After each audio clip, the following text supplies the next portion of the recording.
fushata e Ramës pati një aspekt tjetër. Gjatë gjithë fushatës ai ka bërë fushatë me gratë. Përfshirja e grave në lista, komunikimi me gratë. Berisha përveç një dite që pash këtu te Rognen që kishim lehtë për kafe ca gra tjera. Po, 20 gra. Fare.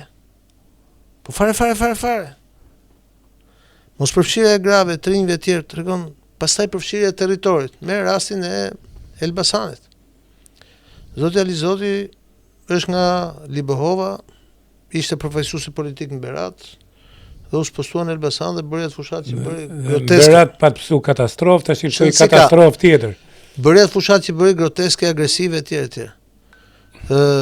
Zoti Gjinasto është nga Berati, i përkisë një force tjetër politike që të shumë. Kjo vajza që u fut nuk e njoh, nuk e di kush është, dhe u fut i katërti është poshtu një njeri që dhe Bylluk Bashi që ishte një njeri që kishte një zën kapitull aty brenda PD-s sepse ka qenë më parë tjerë.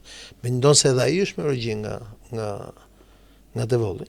Po është lindur e rritur në Elbasan etj. Ngeli dhe ai është liste. Pra, nëse ti je shef me kujdes gjithë analizën ti thua këta bën gjithçka të mundur për të humbur.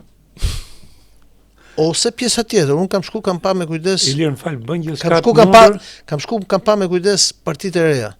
Nëse partitë e reja në çdo qark do kishin do ishin bashkë, do kishin krijuar një pol të tretë. Sot rezultati zgjedhor do ishte komplet ndryshe. Partitë e reja do kishin pas nga 15 deri në 17 mandate gjithë bashkë në një pol të tretë. Pra Partia Socialiste, nëse shef ka rënë me 25.000 vota nga zgjedhjet e shkura. Por është rritur me numër mandate sepse këta jo vetëm që nuk e kanë dëgjuar zërin e njerëzve për ndryshim, për reflektim etj. Po këta pastaj kanë shkuar dhe kanë përkeqësuar, kanë bërë absurditete të tjera. Pra njerëzit thonë që opozita duhet dilte e bashkuar. Opozita u përçam më shumë se kur do herë tjetër. Lulzim Basha pak po i ka dëmtuar edhe në Tiranë, edhe në Shkodër. Enkelej Dalibe pak po i ka dëmtuar në Fierin, një qark që duhet të citoj Krishnik Spajun që thotë se Gjineja mundi gazbardhin.